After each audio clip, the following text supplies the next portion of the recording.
So we are now here with Lisa Langlois. Lisa, thank you so much for being here with me today. I'm so happy to be here. I can't tell you. My mother had a stroke, so I flew down, and this Robert Amico, this actor, said, "You know, Lisa, we're at this meeting." He said, I wanted to invite an actor, but they always want so much from you. He said, and then you walked in, and that's why I'm here. I didn't come down for this event. I'm sorry about that. I hope your mother is doing okay, but we're very glad to have you here today with us. She's fine. In our family, we have this saying that unless it's cancer, it takes a sledgehammer to put you down.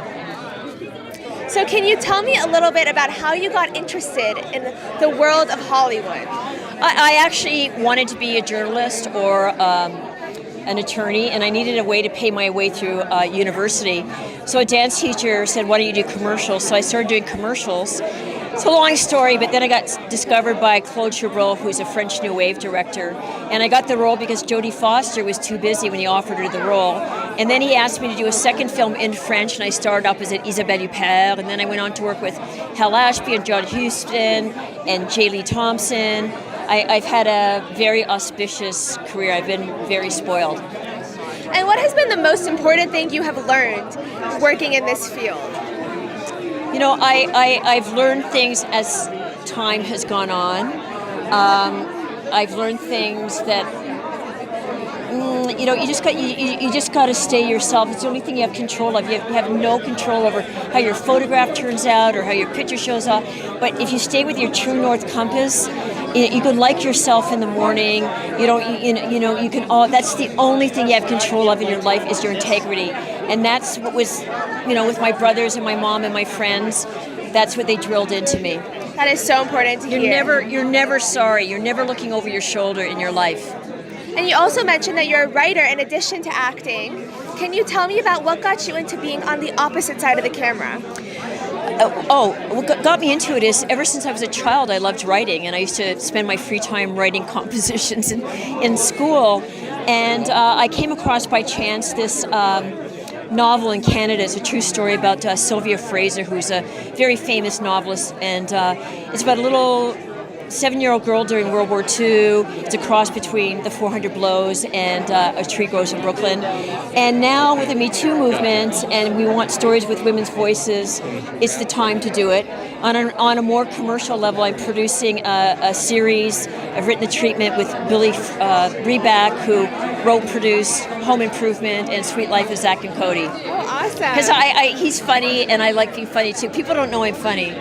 I don't get cast as funny. Well, thank you so much for joining me, and I hope you have a great time tonight. And the other thing I wanted to say is, fashion is the biggest polluter in the world, so we need to stop buying clothes. Everything that I'm wearing tonight is Salvation Army, Goodwill, Discovery Cancer Shop. We need to do it. Biggest polluter in the world. Thank you. Thank you so much. Thank you so much. Hello, we are here with Paulette. Paulette is the designer of Polygen bags and one of the sponsors of tonight's event. Paulette, can you tell me a little bit about your bags? Yes, Polygen is the next evolution of wearable clutches. It's belt bags with options. So it's cooler than a fanny pack, and it's better than a clutch. So all of these bags snap off on the back, so you can wear it with your own belt, or you can use it as a clutch. And there's 4 different ways that you can wear it, but it's the next evolution of the belt bag. And I call it the reimagined belt bag, or the reimagined clutch. And everything is also California dreamed and stitched. Everything is made in Los Angeles and in San Diego. Yeah. Awesome. Thank you so much for joining me here tonight. We're so excited to see these move on to great things. Yeah, thank you so much. Appreciate it. Hello, and we are here with Sage Walker and the team of a new web series. Can you guys tell me a little bit about what we can expect from it? Well, not to correct you, it's not a web series, it's a television series. And we got Andy Milonakis in the pilot, and Lou Ferrigno's in the second episode, and David DeLuise, and a lot of amazing actors coming in and playing. And yeah, it's a cross between Napoleon Dynamite meets Entourage, and it's a little dirty like Shameless. And what went into creating this? Whose idea was this? How did this really get started? I mean, it's a Hollywood story, but it's everything that can go wrong goes wrong. kind of like today, right? Just kidding. But so there's a fantasy character that happens in the head of the main character, Bartholomew Fogelhorn, that I play, and I created it, and I'm producing, and he's got Coke bottle glasses and hair out to here. He's funny, but there's a fantasy side to it. So we get the glitz and glamour, but actually we get the reality as well. And nothing ever works out for Bartholomew, unfortunately, just like Jerry Seinfeld. And when is this coming out, and how can we watch it? You can watch it right now. We actually dropped the pilot about 24 hours ago, and we got 100,000 views right now. And it's Velvet Prozac, PROZAK.com. And you can check the pilot out there with Andy Milonakis. And I can't talk about distribution at this point. It's confidential, but it's going to be amazing in 2020. Thank you. We're so excited to see your work. Thank you very much. So we are now here with Robert. Robert, thank you so much. Robert Amico, how are you? Thank you for joining me. All right, 50 years in the business this year, 5-0. Do you believe it? So how has awards season been for you this year? Well, I like seeing my friends be nominated. I love that. Diane Warren, this is your year, the 11th year. I love the greatest prolific songwriter around. Catherine Narducci, all the guys at The Irishman, us Brooklyn Sicilians, we got to stick together. My favorite film of the year, Jojo Rabbit. Wasn't that kid amazing? What beautiful writing. It inspires me. Just when I was thinking the writing is getting really bland with all these franchises, along comes this unique, beautiful script. And this little boy with the soul of a 50-year-old comes and blows the screen away.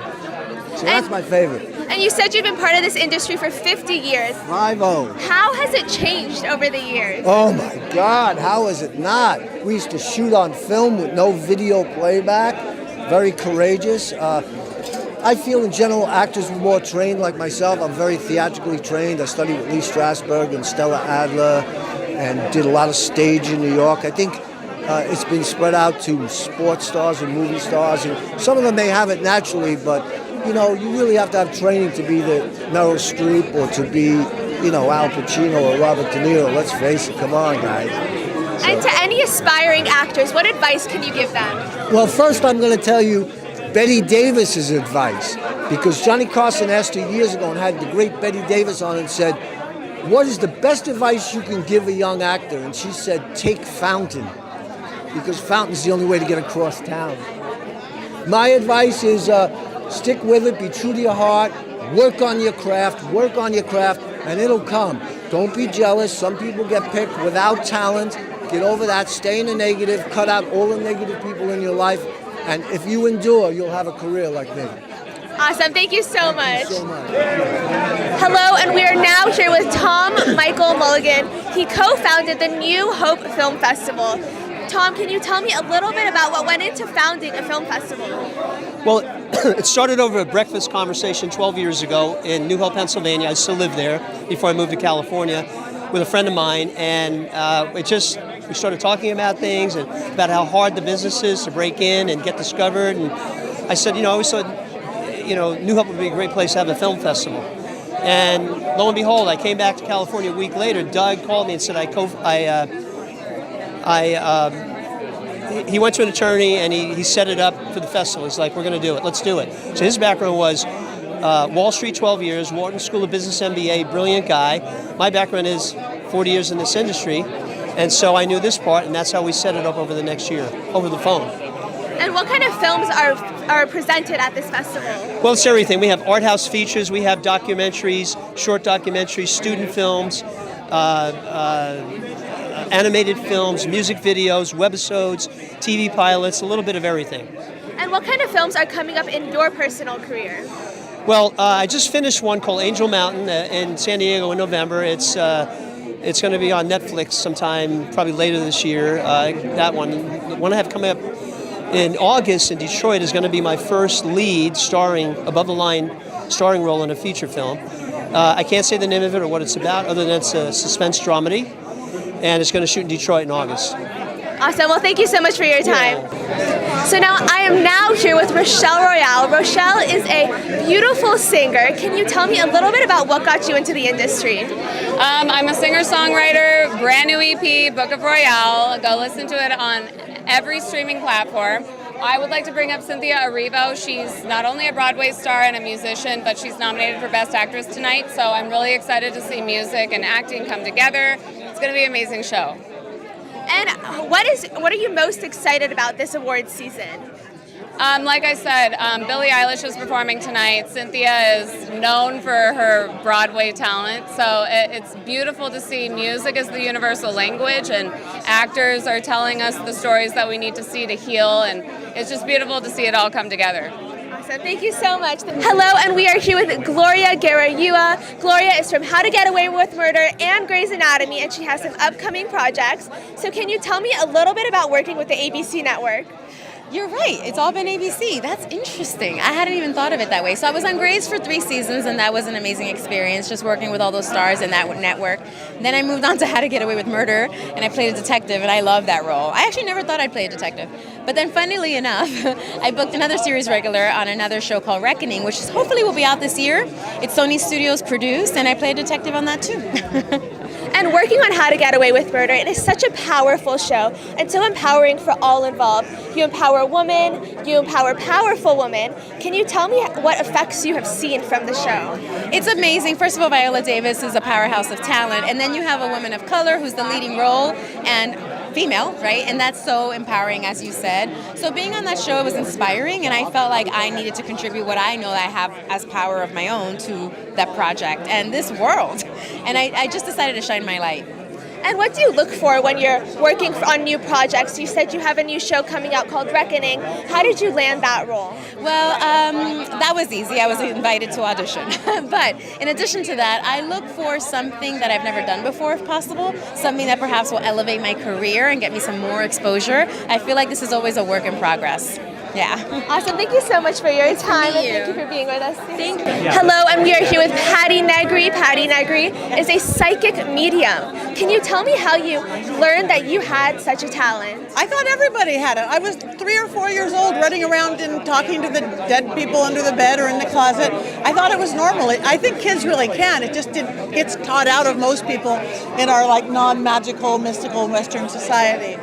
But ghosts here are very happy, I must say. They're celebrating Oscars just like we are. That is great to hear. I know, we're at a happy place. Usually on the show, like on Ghost Adventures, I'm like at the serial killer ghost's house or the people who have been decapitated.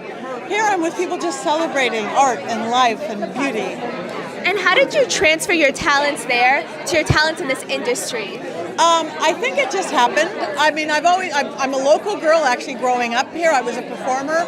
And I actually run another production company, but somebody knew of my gift and wanted me to do something on TV, and I tried to keep it secret. I was very closeted, but then once reality hit, there's nothing in the closet anymore. And it's my passion, though, because I'm really not about just talking to dead people, but I'm about empowering people. I have a new book out called Old World Magic for the Modern World, and it's about people taking their power back. We give it away to fear and belief systems and other people, and it's pretty great. So thank you so much. Thank you for your time. Thank you so much. We are now here with Donna Lee Heising. Donna, thank you so much for joining me here today. Well, thank you. Can you tell me a little bit about some of your work as an actress? Yes, I'd love to. There are 2 projects I'm really proud of that will be released to theaters this year. The first one is called Bad President, and it stars the great Eddie Griffin. It's directed by Param Gill, and Eddie Griffin plays Lucifer, and I play one of his minions named Misery. And that Eddie Griffin is such a talent. I'm really excited about that film. The second film I'd like to talk about is a film called Finding Purpose, The Road to Redemption. And that's a big budget film that was filmed in Pennsylvania by Polestar Productions. And John Rain is a mentor of mine. I'm so grateful to be working with him. The film is going to be in limited film festivals. It's already won Best Feature Film at the Hollywood Silver Screen Film Festival. But I think the next one It'll be released. It'll be put into major film festivals this year. 2 specifically, one really big one in New York. And the film is about a war veteran with PTSD, and John stars in it, and the great Akiela Young plays my father in it. So we're so excited to see all of these new films. Thank you. We are now here with the iconic Terry Moore. Terry, thank you so much for joining me here. Well, thank you. It's a very exciting evening for me. Very exciting. So we know that you were once on a Skippy Lowe show. Yes. Can you tell me a little bit about your favorite memories with the iconic Skippy Lowe? I didn't realize it started there. With Skippy? Oh, I loved Skippy. He was an icon in himself. Yes. Yes. Wow. What are some of your favorite memories you've had with him? Oh, that he always called me himself, that he always put you above himself or anybody else. And he was a very kind, caring person. That is so important. Yes. So you are also receiving a recognition award tonight. Can you tell me how it feels to be recognized? Well, I love it. I must admit I love it. Can you tell me about how award season feels for you? How every year going to these glamorous events really embodies the industry of Hollywood? Yes, it does. And I love seeing all my friends. It's just fantastic. And it's fantastic to see my friends who are rising, their careers are rising, they're getting better every year, they're growing up. And for my last question, what is the one thing you have learned from being part of Hollywood for so long?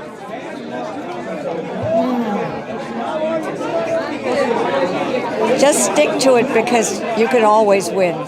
There's room for everyone. Everybody has their own little niche. Yes, and don't give up. Do not give up. Thank you. Hello, and we are back with Jeremy Miller from Growing Pains and Happy New Year, Charlie Brown, both iconic pieces of Hollywood culture. So Jeremy, thank you so much for being with me here today. Can you tell me how it felt to be a part of such a popular sitcom?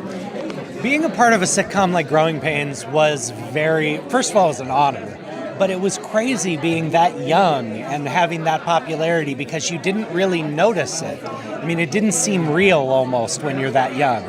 The first time somebody comes up and wants your autograph, you're very confused, it doesn't make any sense. And then later on, it becomes more normal and it becomes your life and you don't really look at it as awkward or different. It just kind of is. I always tried to be as friendly and as personable as I could with the fans and the people who wanted to come up. That was always the most awkward part to get used to for me at first, was because I understand why anybody cared. I'm just me. And when you were a very young child, were you always interested in theater and interested in acting and playing different characters? I kind of always, I didn't do theater really until I started learning acting and doing acting classes, but I always walked around the house reciting lines from my favorite shows, for singing from Broadway shows that I loved, that I listened to with my mom, Brady Bunch, Dukes of Hazzard, all of those shows that I watched as a kid, I could recite full scenes from, and I'd walk around the house acting them out. So that was what kind of gave my mom a clue that maybe I might have an interest in performance. And Happy New Year, Charlie Brown, you were a voice actor in that. Yes. Can you tell me what the difference is between being an on-screen actor versus using your voice to express your full emotion? Really using your voice to express it and having to be articulate is more important than actually conveying the emotion. Making sure each word is enunciated perfectly so that it can be shown with the lips moving and the animation is something you learn. There really isn't much difference besides that. I got to do one of the musical Charlie Browns, and that was really challenging because you had to try and act through your singing. I was not a classically trained Broadway actor. I mean, I was a 9-year-old kid. So that was really quite challenging, trying to learn to convey your emotion and your acting ability through a vocal, through a singing. So thank you guys so much for joining me. Thank you very much. I am now here with Alexis Kiley. Alexis, thank you so much for being here with me today. It's a pleasure. Can you tell me a little bit about your acting career and how you got started? Well, I basically attended the Lee Strasberg Theater Institute in Los Angeles, and what that is a foundation of method acting, and it's more about utilizing your past history. It has to go back 5 years prior, and you utilize that for sense memory. And those, usually people that have always used method acting are always nominated. Case in point, a friend of mine, Sally Kirkland. I mean, she's a method actress. Robert De Niro. I mean, everybody that you could ever. Marilyn Monroe attended the Actors Studio, which is the same as Lee Strasberg. It just has a different name. And the Strasberg Institute in London. So it's a fine foundation. Also, Stella Adler uses methods. So Stanislavski method. Sorry. So yeah. Sorry. Thank you. My dress. Sorry. Yeah. And as a method actor, do you feel that watching TV and movies really gives you a whole new perspective? Oh, absolutely. I mean, I've seen shows where I'm actually shocked that an actor is holding a hot cup of coffee walking into an office like this and not utilizing the sense memory, which is it's hot. So you're going to be holding it like this, and it's hot, even though they're not using hot water within the cup itself. So it's things like that bring reality, realness to a performance. And also, I can spot fake tears as opposed to real tears of what an actor gives. So it's usually an Oscar-winning performance when they're method acting. So like I mentioned, it's real. So that's great. Awesome. Thank you so much. It was a pleasure. Shalom, everyone. I am now here with Serena Laurel. Serena, thank you for joining me. Yes, thank you so much. I'm happy to be here. I love being at the Hollywood Museum and celebrating the Oscars every year. So you are a singer and songwriter. Can you tell me a little bit about how you get inspired to write a song? Well, I'm in a very happy relationship right now, and often you think that you have to have a breakup to write a song about something. So I always kind of grab from the people around me, sometimes my friends, my family, whatever they're going through, or just writing about picking an emotion and trying to write about that and whatever comes to mind. I also feel like music really inspires me a lot, so whether the chord progression or the rhythm, that really inspires whatever the song turns out to be about. But music is really therapy for me, so whatever does happen, it's happening for a reason. Whatever I'm writing about kind of tells me something about myself that I didn't know before. And can you tell me a little bit about some of your songs and where we can hear them? Yeah, so exactly a year ago I released my first public single called Gold, which is fitting for the Oscars, so go check that out. And then on February 19th, which is in about a week, you can download my song called Car Talks. And I think my sound's really just like a chill drive down the PCH on a perfect beach day. So it's just really nice and chill, like Amy Winehouse meets Hozier.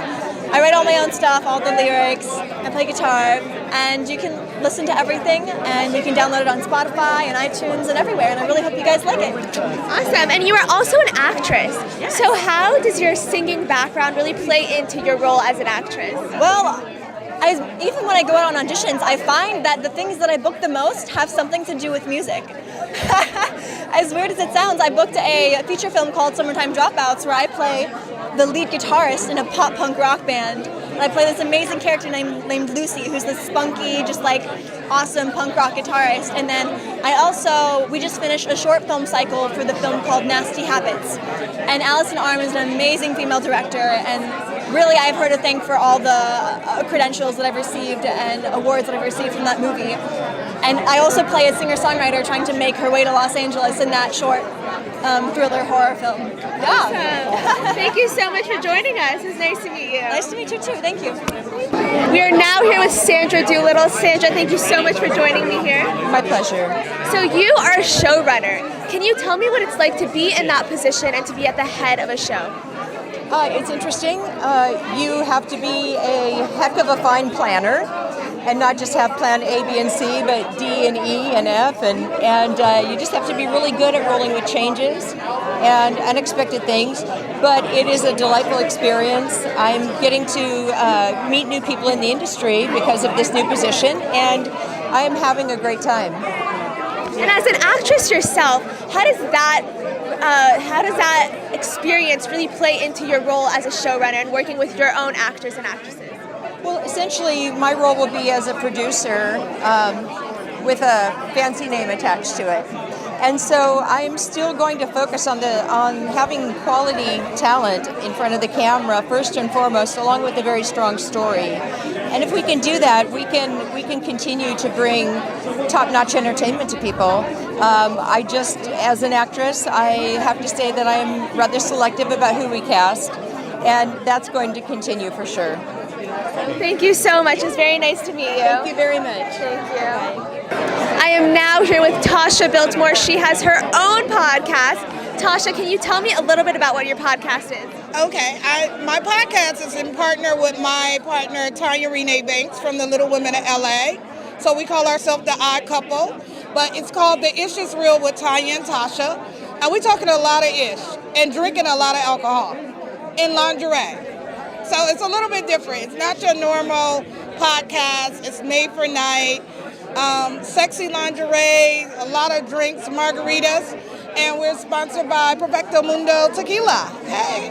Awesome. Yeah. And why did you choose to do a podcast? Of all the media outlets out there, why was the podcast the one you chose? Well, everybody was going towards podcasts, but we wanted to be different and be able to say what we want to say and touch on a lot of issues without having it, red flagged by somebody else. Because what we said, we apologize up front on our podcast. That's one of our go-to things. We apologize. If we offend you, we're sorry. But the It's Just Real with Tanya and Tasha. Love it. Thank you so much for joining me. And if somebody wanted to hear this podcast, where can they find it? Well, the podcast starts April 2nd, and you're going to be able to find it on iHeartRadio. But if you're looking before then, go to the It's Just Real with Tanya and Tasha. Find us on Facebook and on Instagram. Awesome. Thank you so much. It's very nice to meet you. I want to check that out. I'm Yes, very excited. thank you. Hello, and I am now here with Tobias Goodlife. Tobias, thank you so much for joining me here. Thank you very much. Thank you very much. Can you tell me a little bit about how you got into this industry? Oh, well, it's a little bit to do with what I'm working on. My project right now is called Not Forgotten, and it's a documentary for veterans. So I'm a vet and was in a coma for 3 years.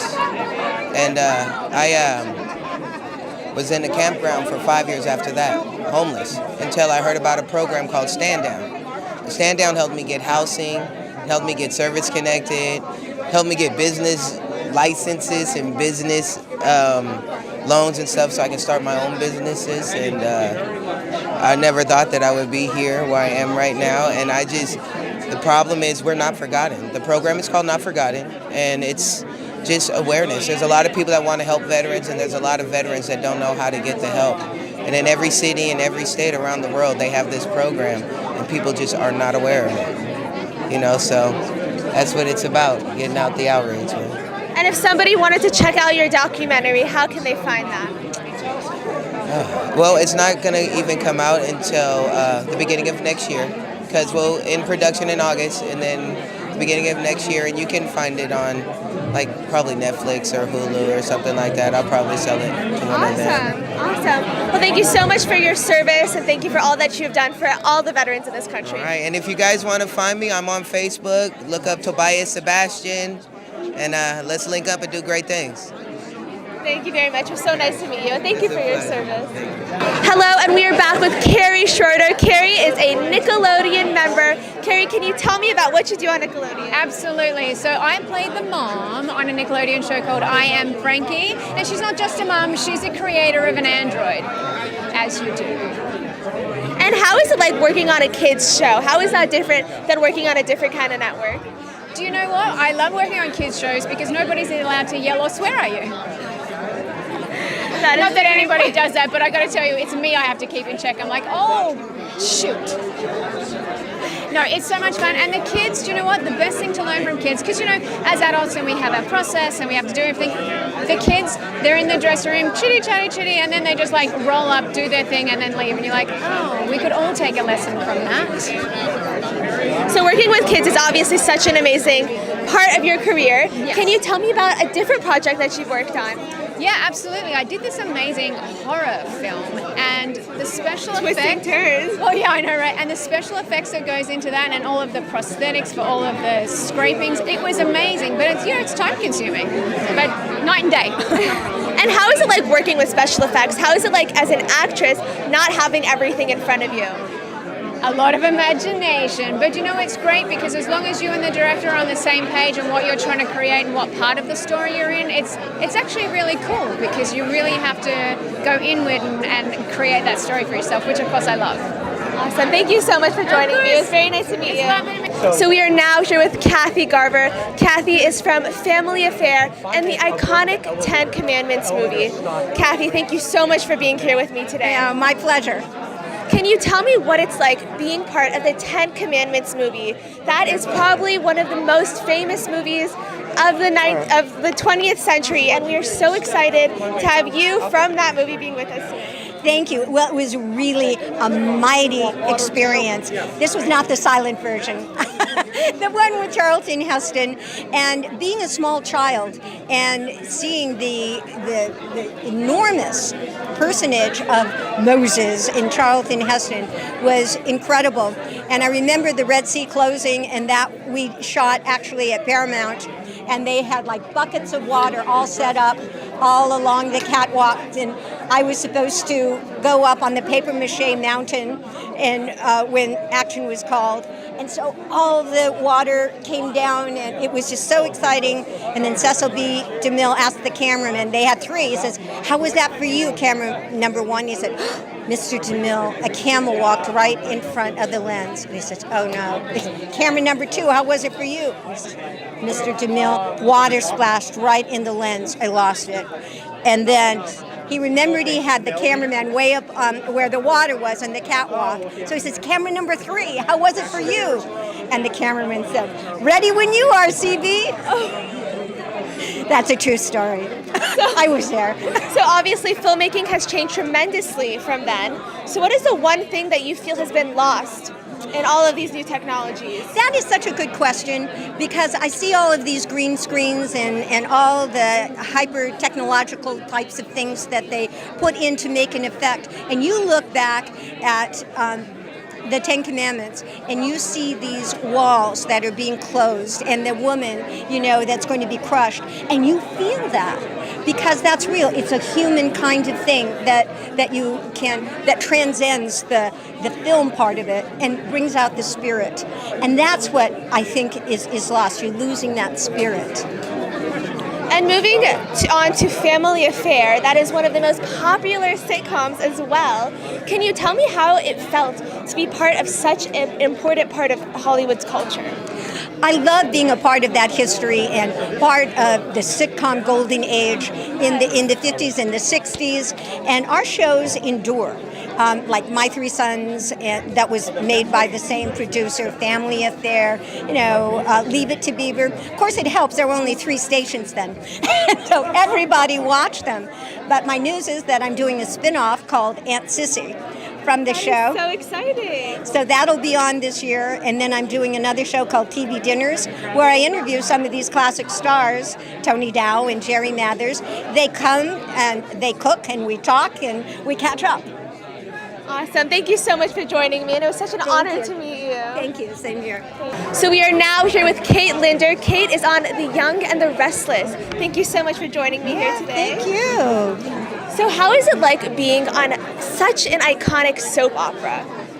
Well, I'm very honored. I was just hired for one day, and here we are, April 8th, it'll be 38 years for me. So I'm so honored to be part of that amazing show. It's the #1 show.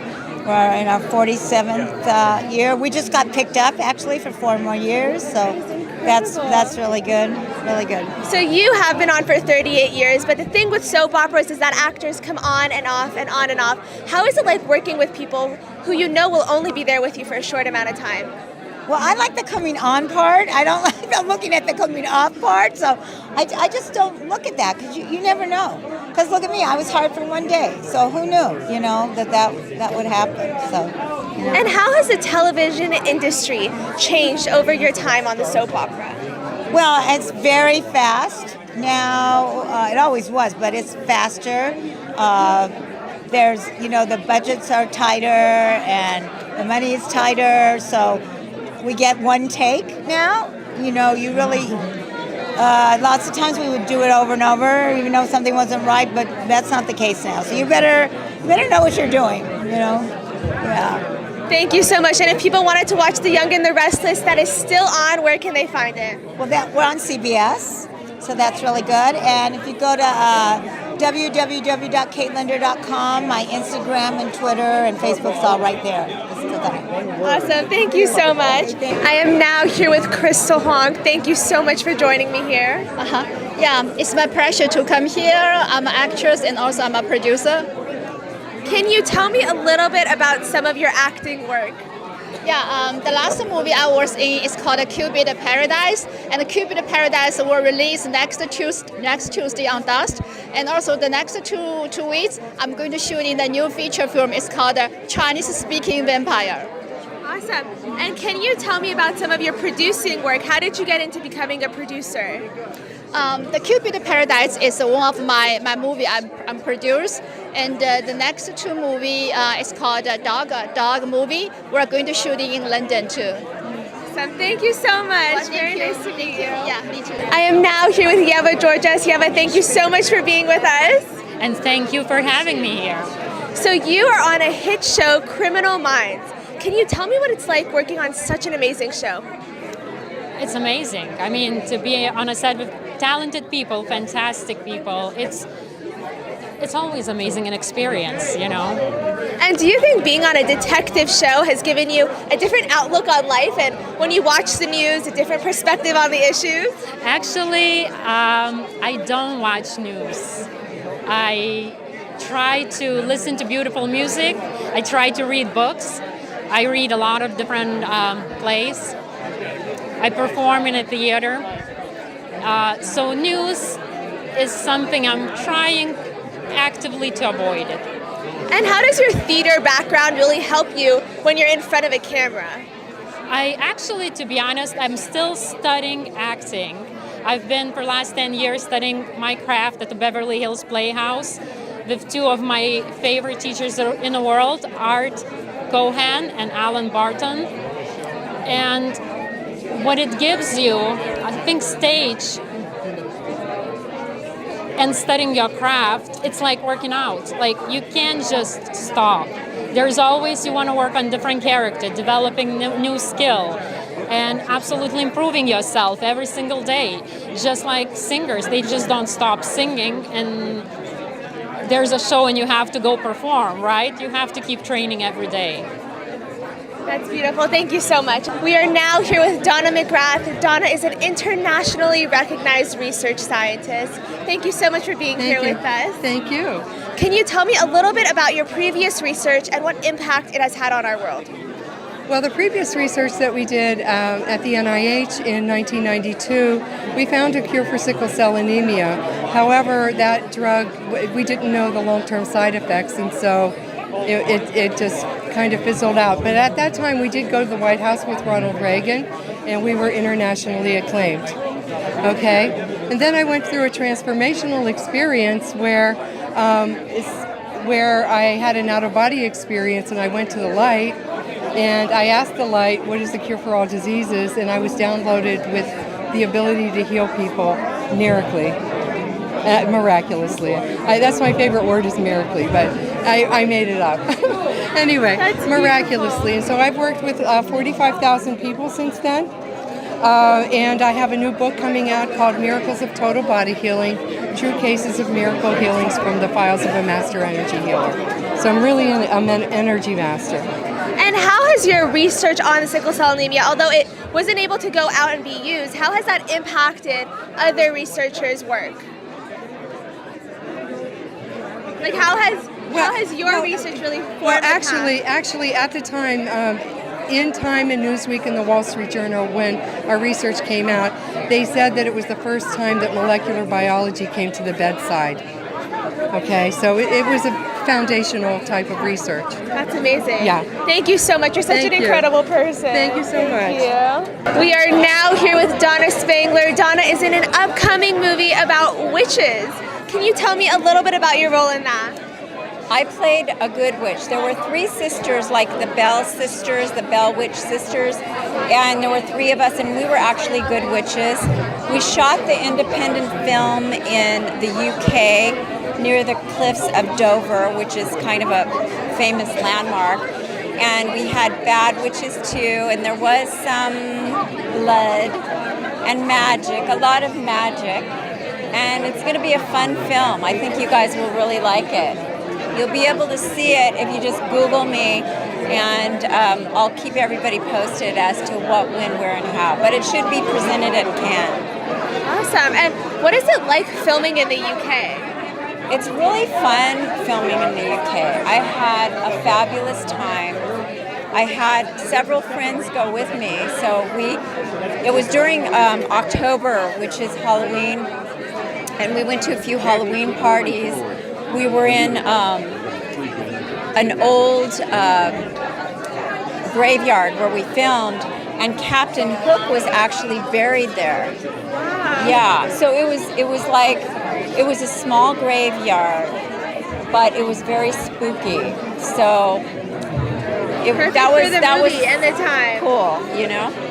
So, well, thank you so much for being here with us. Thank you. Bye, guys. Thank you. We are now here with Jasmine St. Clair. Jasmine, thank you for joining me here. Thank you for having me here. So can you tell me a little bit about how you got into the work you do, how you got into this industry? Well, let's see. I suffered from stage fright growing up. Now I have a one-woman show, so I guess I kind of conquered it. I just can't look into the audience. Unless someone's under 29 and cute, then I'll look at them. No. Then I grew up on film noir, and I love film noir. It's my favorite genre of films. And I watched Bruce Lee growing up. And I rode motorcycles since I was 12, so it's just like I grew up around a lot of really weird things. I knew I couldn't last in an office job, really, so I just started doing stuff, and that's how I got on. I was working on The Deuce on the last season. I just worked on a film with Ice-T called 3 Days Rising, and now I have a one-woman show. But it's fun. Like, I just like this. It's a different energy, and I've met a lot of really interesting people around it. And what is your one-woman show about? It's called A Weird Kind of Fame. It's at Second City on February 15th, and I have 2 more dates after that. It's my life's journey for the past 23 years, existing in all these weird subcultures, like pro wrestling. Then I worked with a music VJ, and just everything along the way. Yeah, it's been cool. It's always like a whole thing. Like, I'm an Ivy League graduate. How did I end up where I am? So it's an odd story. There's nothing else like it. I can promise you that. Awesome. Thank you so much. We look forward to watching it. Thank you. We are now here with Sophia Stewart. Sophia is the owner of The Matrix. Can you tell me about your experience with that and Terminator? Yes. Warner Brothers offered me $30 million for the shooting script to the 4th installment. They don't have the real Matrix. It's a generic like the Terminator that you guys saw, Dark Fate. So everybody needs to get The Matrix 4. It's on Amazon.com since 2010. I won the second lawsuit, $3.5 billion in liens and almost $500,000 in attorney fees. That's right. And what can we expect from the next installment of The Matrix? I am going with virtual penal systems and virtual skateboards and virtual motorcycles and so forth. So, and holograms, hologram clones and holograms, yes. Well, thank you so much for joining me here today. Welcome. We are now here with Rico E. Anderson from Star Trek. Hey! Rico, thank you for joining me here today. Thank you so much. It's great to be here. So how is it like being part of such an enormous industry, such as Star Trek? It was pretty amazing. Part of the character that I had to wear, he had this prosthetic makeup on. So you don't even see my face. So a lot of the acting had to come out of the eyes, any body movements that I did or something like that. But it was so much fun. I loved wearing prosthetic makeup and performing like that. It's almost like putting on a suit or a dress. It puts you in a certain way of moving and acting and being. So it's great. It's fun. It's so much fun. And what impact has that had on your career for working for Star Trek? Oh, wow. It's gotten me a lot more roles in sci-fi as well as horror. And it just shows a great versatility of being able to really tap into a lot of what we learned in theater. Because in theater, we have a lot of movement exercises, and we're taught to act with our eyes and act with our body. And of course, like with TV, less is more, so you don't want to do too much. So when you have that type of training, that's when it really comes in. So you learn a lot, and it's been wonderful. It's been wonderful. I attend a lot of sci-fi conventions. I'm guest at that, and I'm here at the Hollywood Museum representing. So. Awesome. Well, thank you so much for joining me here Thank today. Thank you. We are back with Judy Tenuta. Thank you so much for being here with us, Judy. Oh, it's my pleasure. I love the Oscars and I love coming to the Hollywood Museum. Yeah. Can you tell me how you got into the world of comedy? Well, I grew up in a family of 9 children, so just to hear myself be heard, I had to start being funny. So, you know, yeah. And where has comedy taken you in your life? What kind of path has it led for you? Oh, it was great because you know, the wonderful thing about it is my first goal is to make people happy.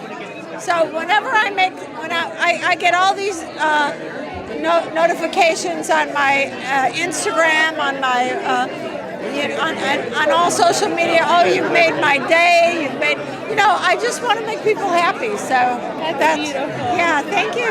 And what is award season like for you every year? Well, first of all, I absolutely, that's what this city is about, the Oscars. Let's face it, it's the gold standard. It's what we live for. Today's the biggest day in Hollywood, and I of course I want to celebrate it. And I know all the winners. Okay. So the 2 supporting actors that are going to win, Joaquin Phoenix and Laura Dern, of course. And then the 2 and then supporting actor Brad Pitt, and Best Actress will of course be Judy Renee Zellweger. Let's see if you're correct. I think you have some good chances. I think they're going to win. We're very excited to see. Thank you so much. It's very nice meeting you. It could happen. We are here with tonight's Icon Award winner. Thank you so much for being with me here tonight. It's a joy, and anytime anybody takes the time to recognize you as they have done this evening, then you have to identify that I'm humbled. You must be humbled by that experience. It's beautiful. Can you tell me a little bit about your work on The Bold and the Beautiful? Oh, well, listen, I'm thrilled to be on Bold and the Beautiful. You know, we have a wonderful cast. It is truly a family. And the stories that we're telling are stories that I think affect change in others' lives. And that's what's a joy to be able to do. You know, and so we hold on to one another, we show up at work, and we do the very best we can with the material that's given us by our brilliant writers. And how's it like working on such a long-running series? You know what, to be on the show for as many years as it's been on, it identifies that people really appreciate it, you know, and I was honored, you know, because I came on initially, they just asked me to do a 15-episode arc, and I've been on the show now for an excess of 2 years, along with all the other work that I've been doing. You know, I'm on the series SWAT, and I play Shamar Moore's dad on that. I've also just completed the television series that's going to be released with playing Kerry Washington's dad on Little Fires Everywhere. And I'm also on the show Goliath with Billy Bob Thornton and J.K. Simmons and Dennis Quaid. You know, our 4th season is coming up of Dear White People, so I'm thrilled and honored to be continuing to serve. We are in the business of servitude. That's what we do. Thank you so much, and congratulations on your award tonight. Thank you so much for taking the time. Hello, and we are back with Kiki Shepard. Thank you for being with us here today, Kiki. I'm so happy to be here. Thank you. So you are presenting the Icon Award tonight. To Mr. Oba Babatunde, a true icon in our industry. Television, film, stage, it's just so wonderful. I'm very proud to be here to present the award to him. And how is this award season feeling for you? It's feeling pretty good. It's got me on pins and needles because I'm just not sure what's going to win. I know I have my favorites, but then other things are also so good. I'm on pins and needles. I'm like, oh. What is going to win Best Picture? Well, we all want to know the mystery question. We will find out soon tonight. Yes, we will. Yes, we will. Thank you so much for being with us. My pleasure. Thank you all. I am back here with Celeste Thorson. Celeste, thank you so much for being with me here tonight. Absolutely. It's such an honor to be here. Roger throws an amazing bash, and it's always such a joy to be surrounded in greatness. Can you tell me a little bit about what got you started in TV? Well, I actually started as a writer, and then I moved on camera as a host for travel television, and then I started working in kind of sitcoms and independent films, and now I'm currently on The Haves and the Have-Nots as a recurring guest star, which is a Tyler Perry show on the OWN network. And Well, how does your experience as a writer really play into your performance as an actress? You know, I think it's really wonderful to have empathy for people from all backgrounds, from all characters. As an actor, you know, I'm kind of narrowly cast in a very specific kind of background and the roles that I can play. But as a writer, you can really kind of step into the shoes of different people from different backgrounds. Thank you so much. Absolutely. We are here with Kat Kramer. Kat, thank you for being with me here. My pleasure, thanks. Can you tell me what your inspiration was to go into acting? Well, I come from a show business family. My father was the filmmaker Stanley Kramer, multiple Oscar nominee and winner. My godmother was 4-time Best Actress winner Katharine Hepburn. And my mom is a Golden Globe winning actress and producer Karen Sharp. But according to my mom, I came out already wanting to be in show business, singing, dancing, acting. So I'm not really sure if I didn't even know that they were in the business till I already wanted to be in it at the age of 3. So I'm not sure, but I would say probably, you know, my mom and all my idols. I have quite a few male and female acting and performing idols that have inspired me. And can you tell me? Some are nominated tonight. Oh, that's so exciting. And can you tell me a little bit about your current projects? Well, I'm in a film called Turnover, which is going to be on Amazon Prime in March, and we've done the festival circuit. We won multiple awards. I won Best Supporting Actress at the Love International Film Festival. And we had a limited release last year, but now it'll be more available when it's on Amazon.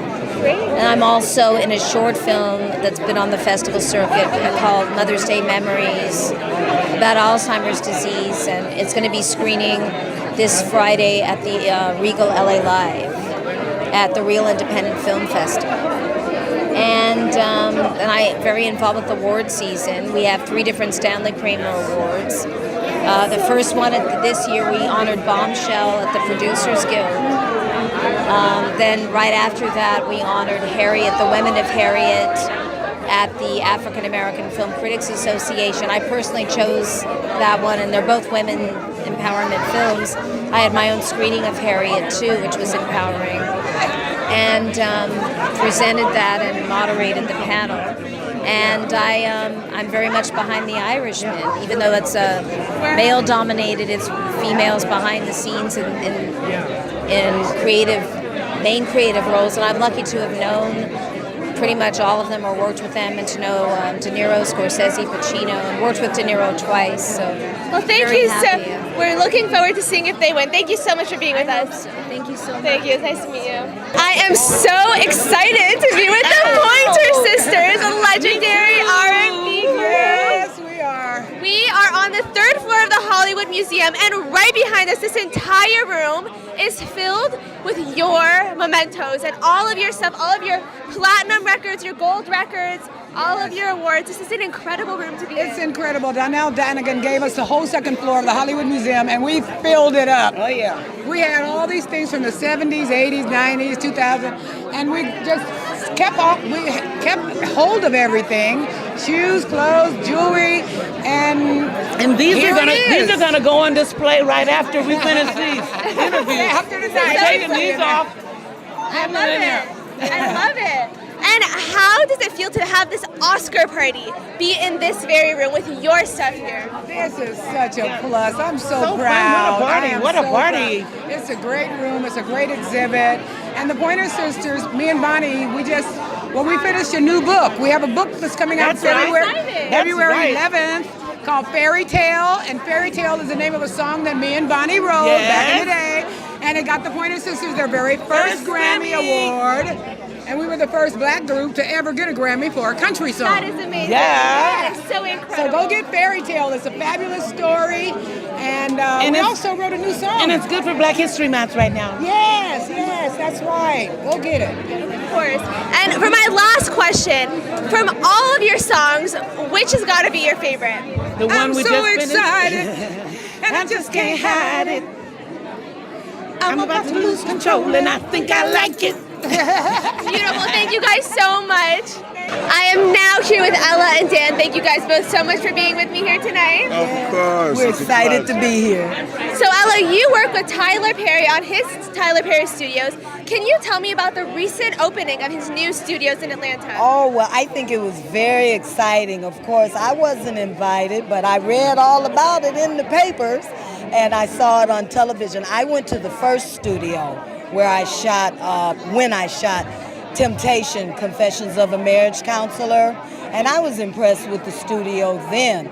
So I would imagine the one that just opened is probably quite incredible and splendid. And Dan, you work on The Bold and the Beautiful, an amazing soap opera that is still going on. Can you tell me what it's like to work on a soap opera that goes on for years and the cast comes in and out? Well, that is interesting. I saw certain characters come in and out, where one day I'd be talking to one person, and then the next day somebody else has that name. So it's, oh, you're Ridge now, okay. Hi, Ridge. You know. But then you just embrace the person that comes in. You give them the respect that another actor deserves and just work and flow along with them. Of course, you miss your friends if that happens, but it's always good to meet new people and to see what else is on there, you know. Okay, thank you both so much. Of course. Thank you very much. Thank you. I am now here with legendary Persian music singer Andy. Andy, thank you so much for joining me here. My pleasure. It's great to find one of my youngest fans. So Andy, a couple weeks ago, you got a star on the Hollywood Walk of Fame. What was that like for you? Unbelievable. It's beautiful.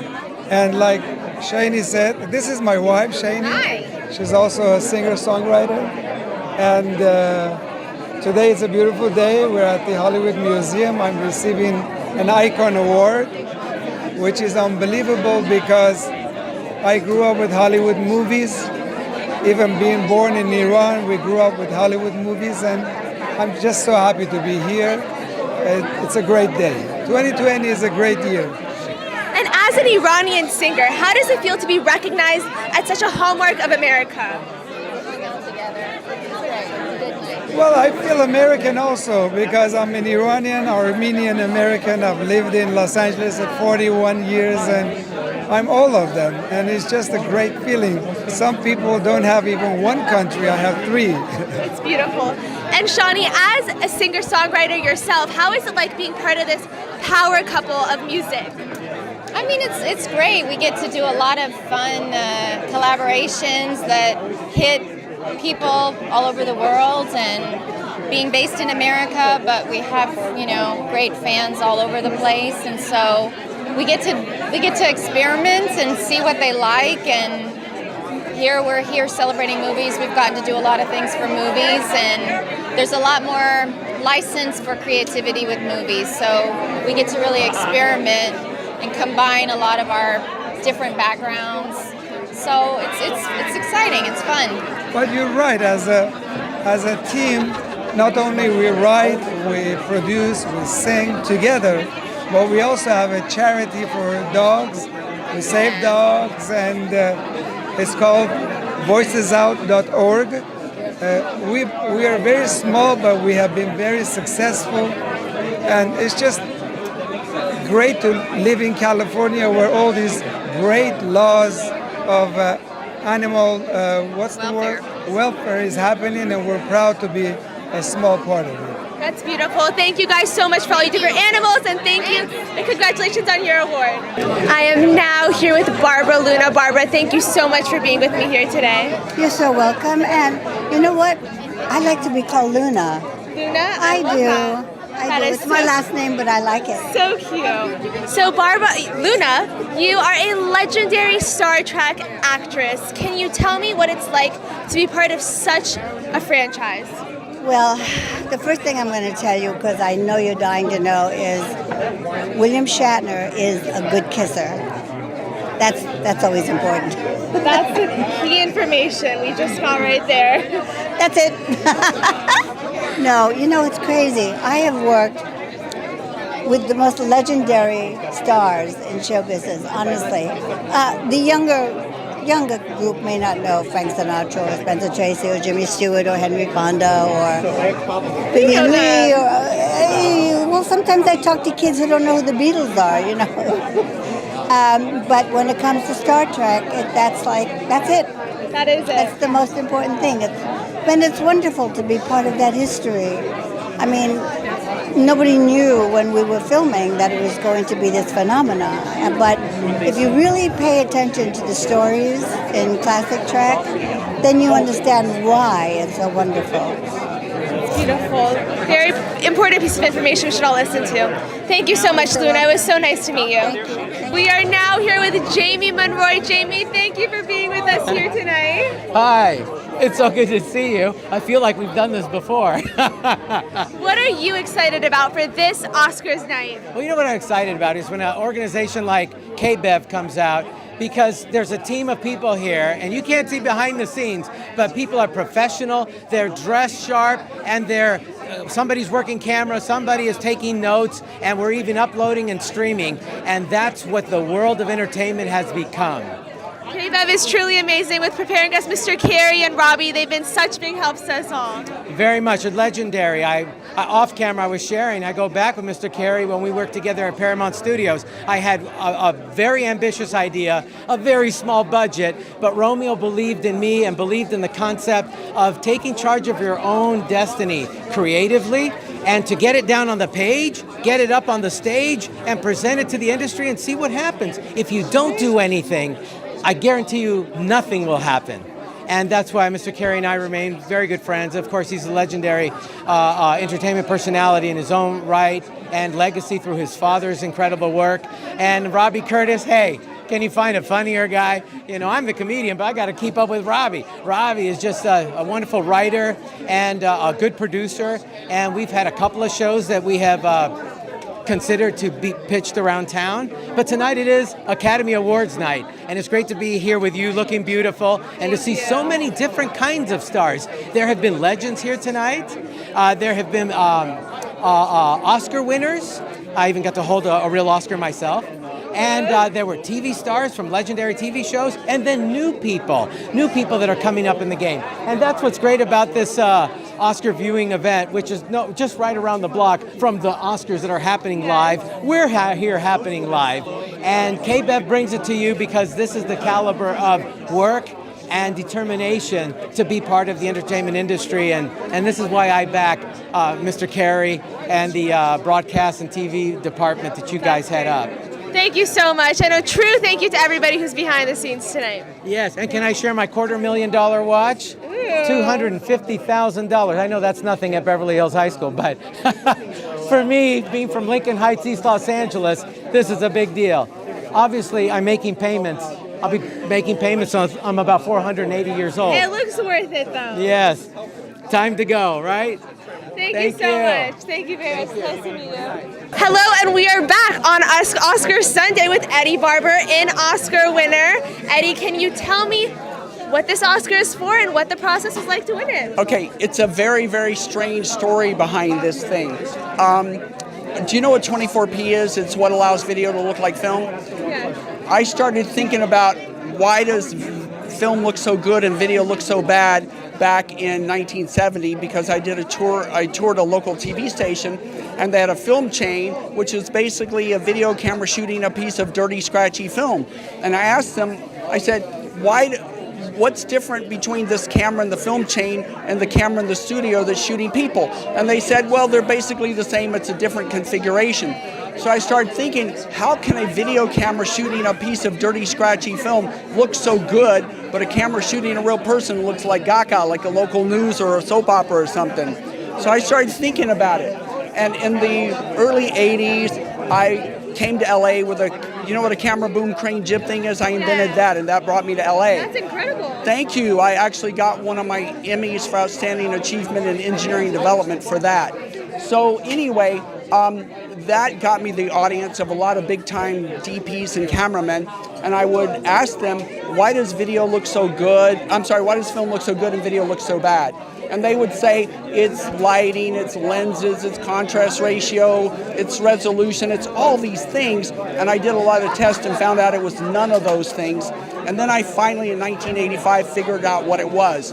And it was the difference between pictures per second. Because video, at the time, even though it was 30 frames a second, each frame had two fields, an A field and a B field, so it was 60 pictures versus 24.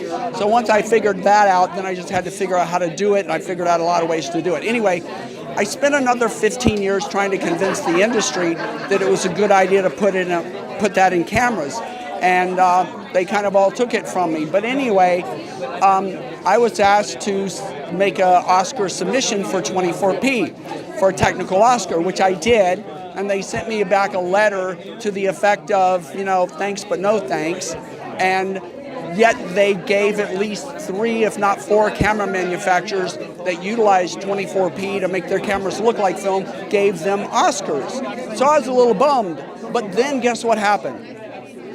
This showed up in the mail or courier with a Post-it note on it that said, "You deserve this." So even though it doesn't have my name on it, and I don't really know where it came from, it sits in the cabinet with all my Emmys with my name on them. That's wonderful. Thank you so much for sharing that story, and we're very glad you're at least recognized. We are now here with Mr. Papadopoulos. Thank you so much for joining me here tonight. Thanks a lot. It's great to be here. Mr. Papadopoulos is a former Trump advisor and has just released a new book in March. Can you tell me a little bit about that book? Sure. The book is called Deep State Target, and it basically is a chronology of the events from 2015 through 2017 that resulted in the Comey investigation, the Robert Mueller hoax, the impeachment investigations that recently just ended, and the impact of those events moving forward on the 2020 election. And regarding our Congresswoman, Katie Hill, she is just a couple districts away from us. She recently stepped down from her position. Do you have any plans on maybe running for that position in the future? So I currently am running for the 25th Congressional District. We have our primary coming up in March. It's an incredibly tough uphill battle because, as we know, California and California politics are worse than Chicago politics if you're a Republican, and that's where I'm originally from. There's a tremendous amount of grassroots support for my candidacy. We're changing things up. My competitors are terrified of my run. I have my wife Simona with me on the trail, and in just a couple of weeks we will know who gets through this primary. So I'm very excited and waiting for those results. And what do you think you can bring to the district to change what has happened in the past couple of years? When we recently got a Democrat, now you're a Republican, what could be new?